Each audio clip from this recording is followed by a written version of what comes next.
Hi there, it's Kanika. This is an episode from the That's Total Mom Sense archives, which date back to 2019. If you're new here, there's a chance you haven't heard this one yet. And if you've been tuning in since the beginning, you'll surely be able to gather new ideas this time around. I know I have. I hope you enjoy it. On to the show. Hi, I'm Kanika, and you're listening to That's Total Mom Sense, the podcast, where I interview public figures on their life lessons in parenting, legacy, and built-in sixth sense. Hey, what's up? I'm Kelly Rowland, and you're checking out That's Total Mom Sense. Hi, this is Chelsea Clinton, and my experience on That's Total Mom Sense was fantastic. It's me, Bobby Brown. Can't wait to share my story. Thank you to my guests, brand partners, community, and you for making this show possible. Episodes released every Thursday wherever you listen to podcasts. You can join my tribe by logging on to thatstotalmomsense.com and by following me on YouTube, TikTok, and Instagram at Kanika Chadda Gupta. Now let's dive in to today's episode. As the adage goes, 9 months on, 9 months off. For a woman, when we put on the baby weight, it takes about 9 months, and it takes about 9 months to lose the baby weight. But for many of us, it's not that simple. And imagine having the added pressure of being in the spotlight on TV, where a camera sadly adds 10 pounds, all while juggling life with a new baby.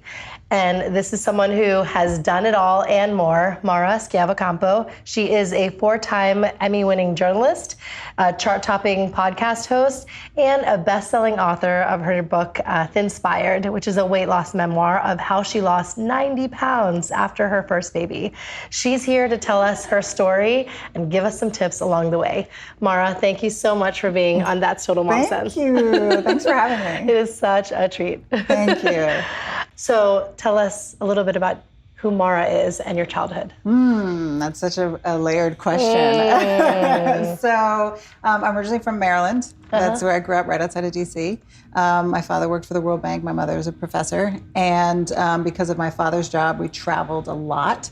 And we lived overseas. And we were living in developing nations. And so, they weren't... it wasn't like we were living in Paris, we lived in Somalia. Before I was born, my parents spent some time in the South Pacific. The youngest of 3.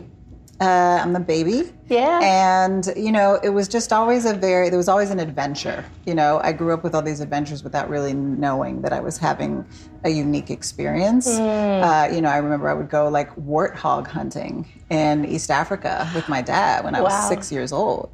And we had to get up at 5 a.m. and I remember watching them butcher the warthog in the field.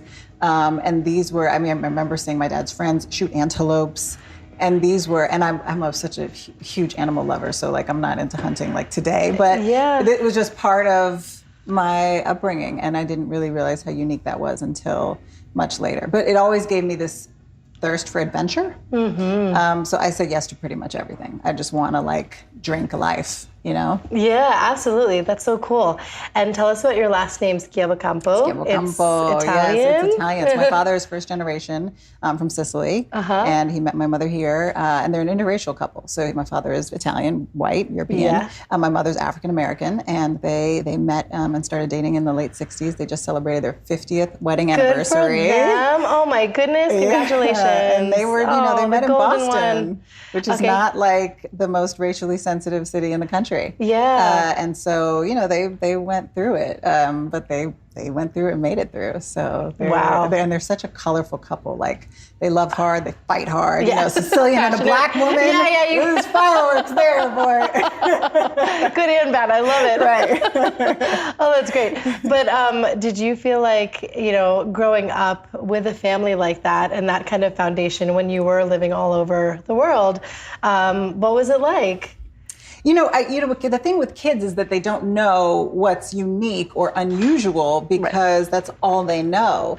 So what's funny is that, the things that I remember about that time is that I was always annoyed that we were traveling. Right. You know, I wanted, like, we traveled like every break. If there was, you know, Christmas break, summer, we were always traveling. And I remember always being annoyed. I wanted to be home with my friends, or to, you know, when you're living abroad, you can't get like candy. Like that, those are the things a 7-year-old remembers. Yeah. It's like, I can't buy Now and Laters here. They don't sell them.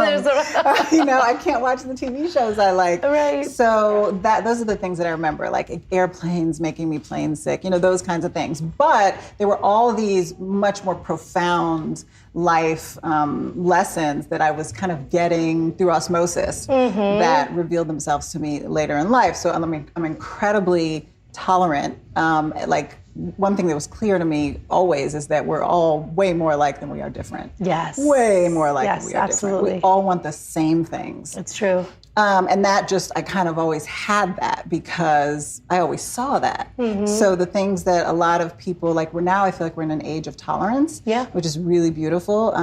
In some ways we're in an age of tolerance, in some ways it's the exact opposite. Yeah. But in terms of like understanding gender fluidity or, you know, all of these things, that tolerance was always in me. And I feel like it's because of, you know, the things I saw and the people I interacted with. And Absolutely. Wow. That's really amazing.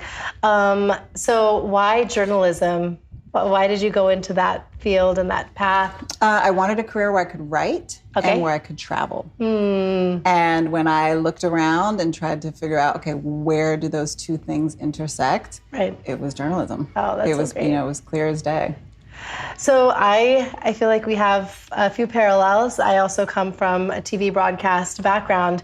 I was with CNN in India, and when I moved to New York in 2011, at that time I was looking to transfer to work for the CNN here, and I remember meeting with the bureau chief, and he was like, you know what, we're doing a round of layoffs soon, so there are no jobs. I stayed with some cable networks and then eventually switched gears and started my own company, and I'm happier for it. You know, it's like, in retrospect, I'm very glad that I made the decisions that I did. But I've seen that grind, and you are one person who has made it to the top. You know, you're working in New York, the #1 network in the States, and it's incredible that you reached that. So tell us about that journey. You know, things always look different from the inside, and they always feel very different from the inside. So from my perspective, it's always been like head down, on the grind, get the work done. And, you know, I've been driven very much by the work. Yeah. So you know, when I hear people introduce me, like 4-time Emmys, and that hasn't been my internal experience. You know, my internal experience has been like working like a dog. Yeah. And I mean, that's just what it is. Like, it's not glamorous. It's not sexy. It's work.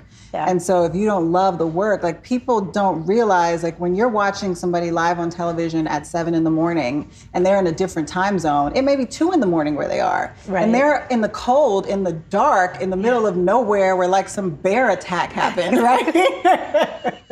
And like, I had to get up at midnight and like put lashes on, and like people, like, it's a grind. It's a grind. And then when that live shot is done, you're on an airplane and you're going to the next place and the next thing. So that's been my focus, really, is just the grind. Yeah. And how has that changed you? I mean, now you're a mom of 2, so you've dealt with that challenge, and now you've taken on a new one. What's that like? I mean, I feel like it really prepared me very well for parenthood, because, you know, when you're flying by the seat of your pants for 15 years. And it's also like, it's a physical job. Like, you know, you're helping cameramen carry gear, and you're, you know, traveling a lot, which is very, like, it takes a physical toll on you. So those things actually really prepared me, you know, very little sleep and working under pressure. And so I kind of, like, it's hard to faze me. Yeah. Like, you know, that's great. You know, kid like throws up on the floor or all over me or in an Uber. It's like, all right, like, let's like clean it up and on to the next thing. Like, it's just, good for you. Keep it moving.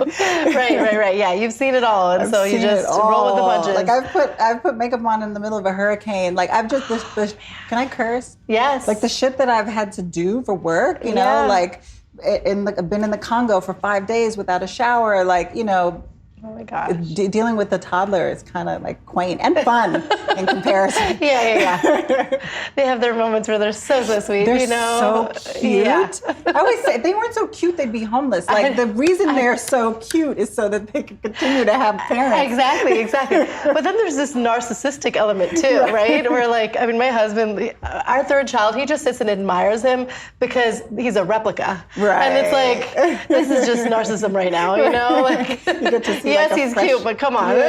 clean version of you. Yeah. No, they're so adorable. Yes, they're so adorable. They really just surprise you, and I mean, they're the most innocent, loving. They bring out so many different emotions in you that you didn't know you had. Like that much love that you didn't know you had. Yeah, and you know? it's a love without ego. It's a very selfless, pure love. It kind of, and it recalibrates everything else. Because once you know that, you see your deficiencies in the way you love other people. Yes, it's true. It's true. When it's conditional or complicated. Right. Absolutely.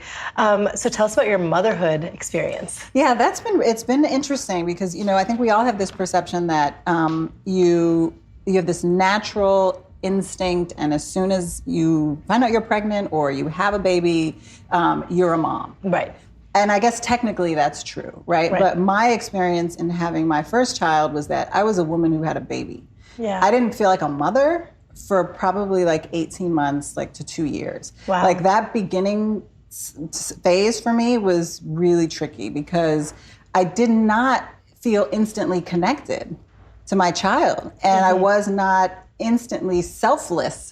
Like, you know, if I saw a booger, I still was like, ew. You know, like now, like with my son, like I'll just pick it up with my hand and like flick it away, right? Exactly. Like there's no grossness. Like I would suck the snot out of his nose. Like all of that stuff is gone. Nose feed of that shit. But it didn't exactly. When I first time I saw nose feed, I was like, are you kidding? Disgusting. Yeah. I'm supposed to suck the snot out with my mouth? But so effective. Yeah. You know, like it's a job done. So that was a transformation that took time. Yeah. And the distinction was so clear when I had my son. You know, I had now been a mother for 4 years.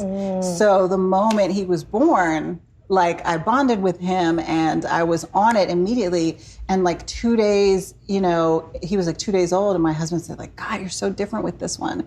And I said, it's because he was born to a mother.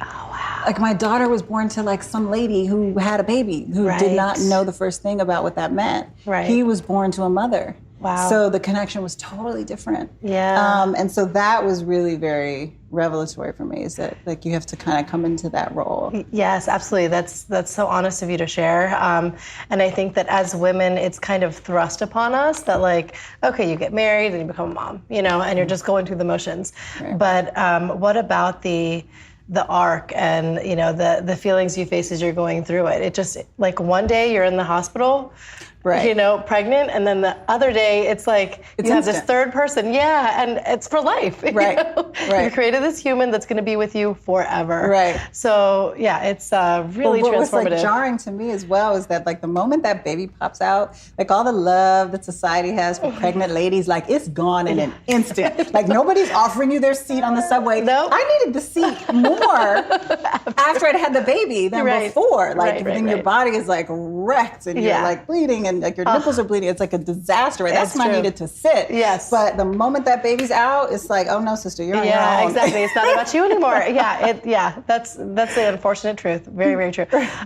So how did you get through those tough times? You know, I didn't consider them to be tough in the moment. In hindsight, I see how I was really struggling with my identity and with kind of taking on a new role and being comfortable in that role, and also learning how to be a parent. Like you learn, unfortunately, it's like, you know, you learn by making mistakes. And so like, this is kind of a funny example, but I remember once packing for a trip with my daughter and I was packing the baby soap.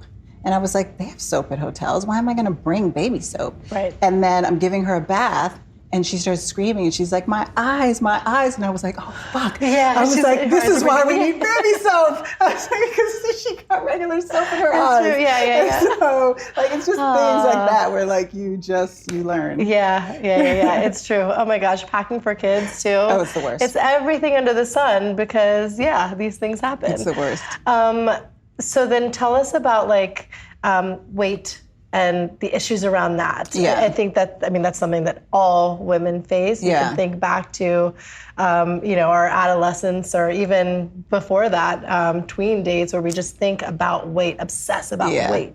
Well, it's such a kind of an unfair paradox that women are expected to keep, their same weight through, from their teenage years through death, right? When you have all these childbearing years that your body, so much is demanded of your body. Mm-hmm. But the expectations don't make any room for that, right? There's no allowance for what you're going through during those years. You're just expected to still adhere to the same standards. Right. And it's really, really, really unfair. Mm-hmm. Impossible. It's unfair, and it's a really high standard. Yeah. But a lot of us still, for better or for worse, want to meet that standard. Right. And so I try not to be judgmental of women who are like, no, I want to lose the baby weight right away. Ideally, we'd be in a situation where people would give themselves a year or 2 years and feel great about that journey, but that's not always reality. Yeah. And so I feel like we have to have these conversations based on what's real, right? Because I met a woman, I was shopping, I was at the register, she had her baby with her, the baby was tiny, and I was talking to her about the baby, and she was buying jeans, and she starts crying at the register, and she was like, I thought I'd be in my regular clothes by now. Yeah. And so, that's real. So let's have the conversation, based on that reality. Yeah. So the reality is, if you do want to, quote unquote, snap back very quickly, it takes a tremendous amount of work. Right. Tremendous. Yeah. Because at the same time, you're caring for this new baby. It's true. And especially if you're breastfeeding, which people say, it helps you lose the weight. Yeah. It makes everything harder. Yeah. It totally does. It's yes, your uterus is shrinking, but your caloric intake is increasing because you really are feeding too now. Right. Yeah. And in order to have thick, frothy milk, you gotta eat more calories. Yeah, and you see it right away. When you start to cut calories because you want to lose weight, but then you see your milk output dropping. Yes. It's shit. Well, now I have to eat more so that I can produce enough milk for my baby, but then it's going to stall my weight loss. It's a whole thing. Yeah. So if someone does want to do it, and I don't judge those who do or those who give themselves space, you just have to be really, really, really committed to it. Right. And you also need help because you need someone to watch the baby so that you can, have time to work out. Yeah. You need to meal plan and cook, and you have to do all of those things while you're trying to take care of your new baby. Right. So it's a lot. It's a struggle. When did Thinspired even come to your mind? Because, speaking from your own experience, how did it come to be? That was all very, very organic. So after I had my daughter, I wanted to lose the baby weight just because I didn't want to buy new clothes, right? I want to go back to work in my same clothes. That was my goal. Right. And so it was a different weight loss experience than in the past, where weight gain was always tied to a shame, right? Of I'm lazy or I'm whatever. And this was no, I have a really good reason for having gained the weight. So for some reason, removing that shame kind of freed me. Ooh, yes. And I was okay, well, I just have to figure out what's going to work for my body. And so I figured out, a couple things that worked for me. And a lot of what I learned was very counter to what society tells you. One of the big things that we always hear is everything in moderation, everything in moderation. Well, for a lot of us, certain foods have addictive qualities. Yes. And so you can't eat them in moderation any more than an alcoholic can have a drink in moderation. It's an unattainable standard. Right. And so once I realized that, I was there are certain things that I cannot have in moderation ever. I'm always going to have an abusive relationship with this thing. Yeah. So then I have a choice to make. Do I still want to keep it in my life, or do I want to eliminate it completely? Okay. And I decided to eliminate certain things completely. Okay. Now, there's a school of thought where people say, okay, well, restrictive diets don't work or they're not good for you psychologically. That's God bless people who feel that way. My experience has been that eliminating certain things has been tremendously freeing, because I'm not trying to have a little bit of something that is always calling me and always beating me. It's just gone. Yeah. It's just not there. Wow. And so that was the big thing for me. So once I eliminated those things, I pretty much got to, it's like a Mediterranean diet. And it wasn't a plan, but that's what I kind of settled into. Okay. So protein, mainly fish, fruits, vegetables, nuts, and seeds, heavy protein. Okay. Very little, actually no flour, no white pasta, and nothing white. I call them the white devils. Okay, yeah. White bread, white rice, white potato. Okay. Okay. Pretty much gone. And so that worked. And so I lost the baby weight really quickly. And then I was like, oh, well, maybe I can like try for a little bit more. And so I ended up losing 90 pounds. My goodness. But how long did it take you? It took 2 years. Okay. So when you did the math, See? it was half a pound a week. Right. Yeah.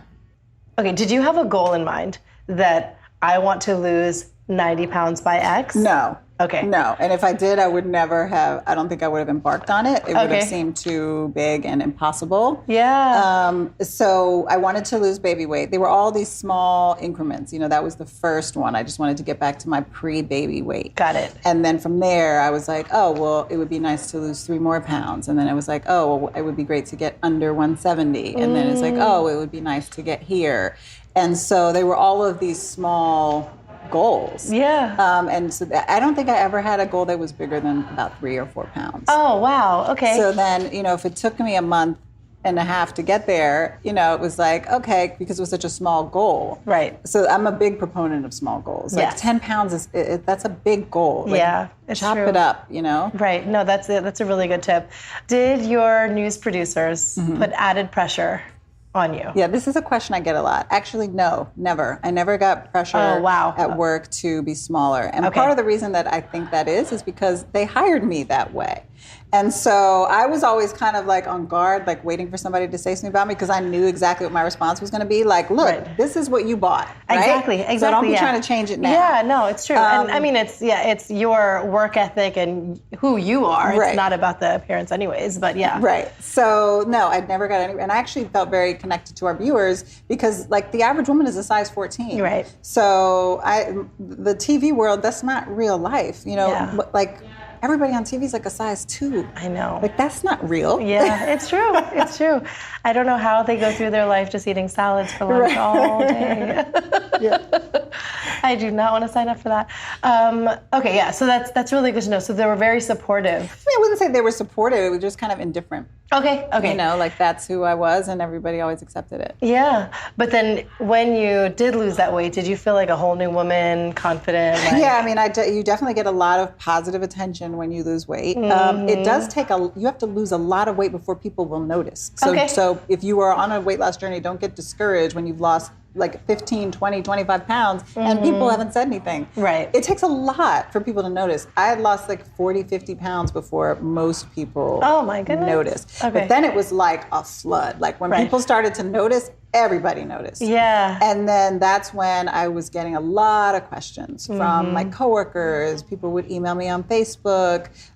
Just a lot of people were asking me the same things. Right. And so that's when I decided to write the book. I was like, well, if people want to know, I want to share it. In a really honest way. Yeah. So tell us some of those trade secrets. How did you do it?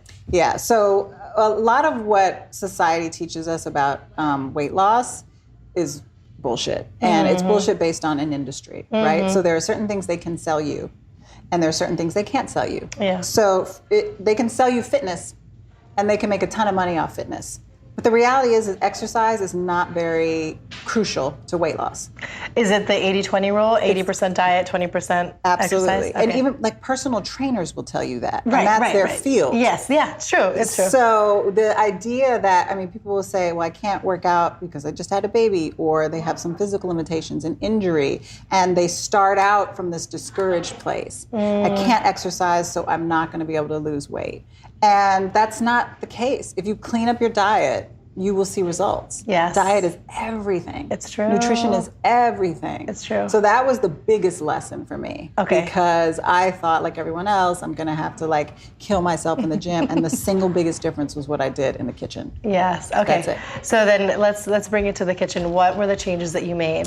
So eliminating everything white. Yeah. I cut out wine, which as an Italian, like they might revoke my citizenship. Oh my God. I will not be allowed back in the country. But wine was my undoing because you can drink so much so fast. Yes. And it's like drinking soda or eating butter. Like there's no nutritionally redeeming value in wine, period. Yeah, it's true. I mean, red's better for your heart health, but It's not good for your waistline. Yeah, no. That's have a healthy yes, a heart. moment on the lips, yeah, it's true. It's like you got the sacrifice. So Yes, that was a it's true. huge sacrifice. It took a lot to get over that. But now I literally have not had a glass of wine in like 4 years. Okay, wow. I drank, but yes, just not wine. Not just not wine, okay. So that was a big Because that was thing. something that had more of an addictive. Well, it's so easy when you're being social Yes. to go through a bottle of wine. Right. It's right. without even thinking. It doesn't even have to be, it can be a Tuesday night. Yes. So that was my undoing I'm doing all this work, I'm doing everything right, and then I'm blowing it on 1 or 2 nights with friends. Right. And I was like, no, something's got to give. I got to give up the wine. Yeah. It was painful. It was hard. Yeah, I'm sure. A glass is about like 300 calories? Or? I don't even know anymore, but it was killing me. I feel you. I think it's important that we realize that we often drink our calories, Yeah. and so the lattes, the whip, and no, you just can't. No. That's like the first thing that needs to go because it's not satiating either. Right. Yeah. And when you start to, it all depends where people are coming from, right? I started with such a terrible diet of like processed foods, always eating out, and never exercising. Right. That for me, I saw a huge difference in how I felt. That I was like, oh, my body actually needs real food that hasn't been processed, and I feel so different when I'm getting that. Yes. And I actually need water. And like I actually need these things. The difference, the quality of my sleep, the quality of everything changed when I changed my diet and started exercising vigorously. Because there's a direct connection between intensity and the benefits of exercise, right? Yeah. So I noticed such a huge difference. Wow. So if you're someone who has a pretty good diet, maybe you don't notice the difference as dramatically. Right. But for me, it was like night and day. Yeah, no, I just need to sign up and do exactly what you did because I think motherhood has caused me to fall into a slump. I'm better now, but I had twins and then I had another baby after that. All within 2 years. Wow. So yeah, it was That's just a lot. fast track. Yeah, so like not only did my body take a beating, I didn't have the time nor the energy to work out and think about me. And so like oftentimes, you know how you have so many different doctor's appointments? Right. So like, what was the easiest thing to do after a doctor's appointment? Go to a McDonald's drive-thru and eat while I drive. Yeah. And it's awful. Yeah. But it was like a monthly thing. But it's not awful. See, this is what I want everybody to be really loving to themselves because you were doing what worked for you in a high stress circumstance, right? So what I think we all have to honor is that the food is giving us something really important. In that moment, it was giving you energy because you're like those sugary, salty, fatty foods give you bursts of energy. Yes, yeah. And it was saving you time, right? Because you I didn't have to get them out of the car. Yeah. So it was really serving a very important need for you. Yeah. So then I think the question we all have to ask ourselves is, okay, how can I get that need met in a different way? So now, do you find yourself carrying the foods that are just healthier for you around with you and meal prepping more? I take food everywhere, yeah. Okay. Because food is the single most important component. Yeah. And I'm no different than anyone else. If I get hungry and I have no time and I'm going to grab something, I'm going to make a wrong choice. Maybe. Yeah, exactly. I mean, I always It's compare, like, if you're trying to decide what to eat at the moment you're hungry, that's hand-to-hand combat. Yes. Right? I don't want to be in hand-to-hand combat. I would rather have a good security gate where the intruder's not coming into my house. Right? Wow. I don't want to be fighting them. Right. So I try to avoid that situation. Okay, that's really good advice. What do you do for your meal prepping? So it really depends on what's happening in my life. So right now we're preparing to move. We're moving on Monday. Oh, okay. We were wrapping up a 2-year renovation.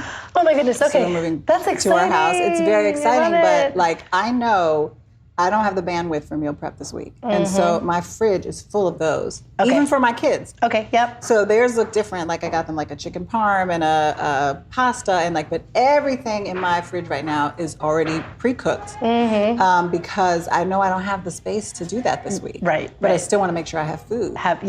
So it's A always that balanced diet. calculation, Okay.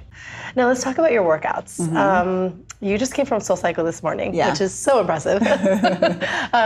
What are some of the workouts that you do? So, like I said, I never worked out prior to having my daughter. And I found a workout that I loved, which was SoulCycle. I just kind of, I heard that one of my colleagues was doing it, and so I asked her about it, and then she connected me with the PR lady, and then she was like, yeah, come to some classes. And I loved it. And it was the first time that I really, really enjoyed exercise. Like, exercise for me was always a punishment. Yeah, it was like a chore. Like it was like dragging a bag of rocks uphill. You know, I was like, I have to go to this thing. Yeah. And this was the first time that it was really, really fun. And then I started to make friends with the instructors, with other people in class, and then it was even more fun because now I had a peer group that I was looking forward to seeing and, you know, connecting with. And so that was my gateway drug. Okay. Because once I understood that that was possible, you know, a lot of things you can't conceive until you see them. Yeah. Once I understood that, like, oh, I can love this. It can feel really, really good. Yeah. And I can meet people and it can be social. When you were a new mom, did you work out with the baby? No. Okay. I do not believe in working out with your kids. Okay. No, I see that happen. I see people running with the strollers and all that. That is like, if that's great for them, great. Or maybe it's out of necessity. Right. Which like, I get that too. Yeah. I do not want to work out with my children. Okay. My workout, those my time. Yes. So, no. I believe the same thing. If you can, you know, have the childcare, do that, and then take that 1 hour class uninterrupted. It's just because it's for me, it's mental more than anything. Right. That's why I keep going back. You know, it's like I sweat that shit out, and then life is so much clearer and better after. Yeah, absolutely. So tell us a little bit about, you know, your son and your daughter and what it's like being this family of four. They're so different. Yeah. And, you know, there's this great saying, we don't create our children, we meet them. And I really believe that. I also don't believe that they belong to me. Yes. They belong to the universe and they are in my care. Right. But, you know, they are sovereign, independent little creatures. And I get... It's so enriching, and it's like everything to me to watch them grow and meet them, and get to know them because they're so different and they're so fun. Yeah. So it's great. My daughter is so persistent. She could teach a class in persuasion. I mean, so relentless. Yeah. Where you're like, I'm not yielding, and then after like 15 minutes, you're like, fine. Tell us an example of something she was that passionate about teaching. iPad time. Okay. She's like negotiating, and it's like, but it's relentless. It's like, you know, you're like 2 more minutes, 10 more minutes, 2 more minutes. It's just, you know, candy. Those right. Yeah. Of course. But then to be able to master that negotiating sense at age 7. But I lose every single time. Because she's really good at it. And I'm like, this is a lesson in persistence. Because she's heard no now. Right. 50 times from her mom, like the authority figure in her life. And she is unfazed. Oh my goodness. So I'm like, okay, I could use a little more of that in my life. Because she's just going to keep going until she gets a yes. Yeah. And then my son is the exact opposite. He's the most chill, laid back, like, easy breezy, whatever we're doing, he's like, okay, this is what we're doing, cool. Okay. He's just very mellow. So they complement each other perfectly, and they get along so well. Oh, that's so nice. It's so nice. They're like BFF. And I mean, we were just chatting about how, you know, our kids kind of humble us. Yeah. So tell us about that. They catch you off guard sometimes. You know, they're not impressed with what I do at all. Okay. My daughter was showing a friend around our apartment, and I had my Emmys on the mantle, the fireplace mantle, and she says to the visitor, and these are mommy's soccer trophies. And I was like, oh my God, is that what she thinks they are? Right. So now my husband and I have this inside joke where it's like, you know, I'm very good at soccer. Right. Because I have all these trophies. You know, kids are not impressed. Yes. And there's something really nice about that. Right. They don't care. It's so true. You know, like Michael Strahan is a very close friend. Like we'll be at his house, and like my daughter will be playing with him, and like she does not care. Yeah, who he is. Yeah, exactly. She doesn't. She just like, can I sit in the purple chair? The purple chair is pretty. Like that's all. Like that's all she cares about. Right. Oh my God, that's so funny. That's really great. Yeah, and I think it's something that we can definitely learn from. Yeah. Take a cue from. Yes, absolutely. There's so much to learn from kids. Yes. So much to learn from kids. Their imagination. Everything is play. Right. Everything is play. How often do we play? I know. They turn everything into play. It's true. And so now I try, like, there are certain things that I consider play, like doing my makeup. So when I do that, I actually try to engage in that as play. Like, that's fun for me. Yeah. So I like try to steal those moments of play. Oh, that's so nice. They play constantly. Yeah, it's true. Yeah, that's something that we can definitely learn from. How has motherhood and your children changed you as a person? Oh, too many ways to. I remember asking this question of someone before I had kids. Yeah. And she was like, "That's a hard one." It was Jill Scott. Okay. Who I adore. Yes. And she was like, "That's a hard one." She was like, "I'm gonna have to get back to you on that." You know, it's funny because there's this perception that motherhood softens you. Mm-hmm. It has softened me towards them. Right. But it has made me like, I'm a fucking animal when it comes to protecting my family. Yes. Like I will fight a bear with my bare hands and not be afraid to. There you go. Yes. So it has toughened me like nobody's business. And with money too, because that's a resource for my family. Right. So I was never motivated by money before. Yeah. And now it's like, no, fuck you, pay me. Because my kids need, you got to put food on their plate. Exactly. So that was surprising how like ruthless it made me. I like that. In service of them. Right. But that's that mama thing, you know? Yeah. Like, don't mess with my family. Yeah, exactly. Exactly. It's something so innate in all of us. Right. What is kind of the legacy you'd like to leave behind for them? Ooh, you know, I just want them to feel loved and valued. Yeah. Like that's so important to me that they just feel loved and valued. And that starts with me. Like I want to be an example of the purest love. And I want to always be showing them their value. Right. So that's kind of their baseline for relationships. So when they are not valued and not loved, they can walk away from those relationships. Wow. And because that's what I think we all want for ourselves, is the ability to see a circumstance and say, this is not on my level, and I'm not accepting it. Exactly. So tell us about like a mom sense moment that you had. Ooh, I'd have to think about that a little bit. What I've gotten very good at is the ability to see that a disaster is about to happen. Okay. Like, and that took some years of honing. Yeah. But like when they're about to fall flat on their face, and you like reach out and grab them by the collar, and you like and people are like, "Wow, good catch, Mom." It's like, "Oh no." Yeah. So that kind of thing, like predicting disaster, or like when they're like about to spill the glass. Right. And you catch it right. Oh, yeah. You know, so and that's just because you've seen the glass fall 50 times. Exactly, but that reflex is there, you know? Yeah. It's now time for Mom Haul, when we share products we love. Do you have any Mom Haul items? So Mom Haul meaning like any product that you're loving right now that could be beauty or parenting related, anything. So it doesn't have to be baby related.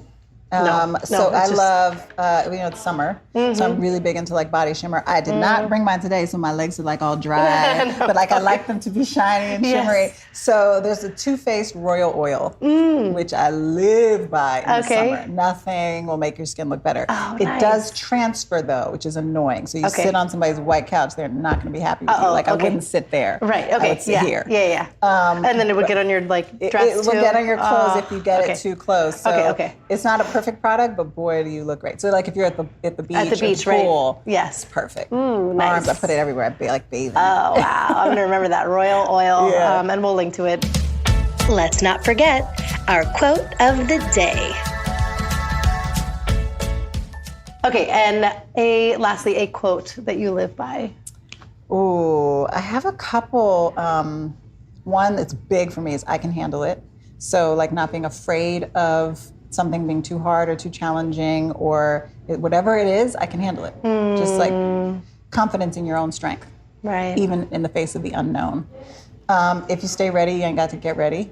So I try to stay prepared. Okay. And that's in a practical way. Like always have a bomb-ass dress, like in case you get a last-minute invite to something fabulous, you know? Like have a plan for those things. Yeah. Or like a great bathing suit, you know? Yeah, you just never know. Stay ready. I mean, you're staying ready with the meals too. It's like, you don't know, you're going around the city, you don't know when you're going to get hungry, and you have your Fresh Direct in your bag. Yeah, stay prepared. Yeah. Just stay prepared. So I would go with those two. Okay, cool. And how can our listeners and viewers find you and your book? And so Instagram is the easiest way. I'm not really active on any other social media. So it's at Mara Scampo, at Mara S. Campo. Okay. Thank you so much, Mara. You're the best. Thank you. I hope you enjoyed my interview with Mara. She's so down to earth and keeps it real, which is something I find to be really refreshing. I know I feel thinspired to eat clean and start doing workouts that are fun for me. I enjoy high intensity interval training and dance classes. What do you enjoy? Is it walking, running, spin, whatever that may be? Work it into your schedule 2 to 3 times a week. It'll make a drastic difference in your energy levels and mood. And it'll make you a better mom because we need to fill ourselves up before we give to everybody else. If you're enjoying That's Total Mom Sense, leave me a review on Apple Podcasts, Google Podcasts, Stitcher, Spotify, or wherever you listen. Write to me at thatstotalmomsense@gmail.com and send me your questions. I'll be sure to answer them in a future episode. And remember, always trust your mom sense. Stay strong, super mamas. That's Total Mom Sense.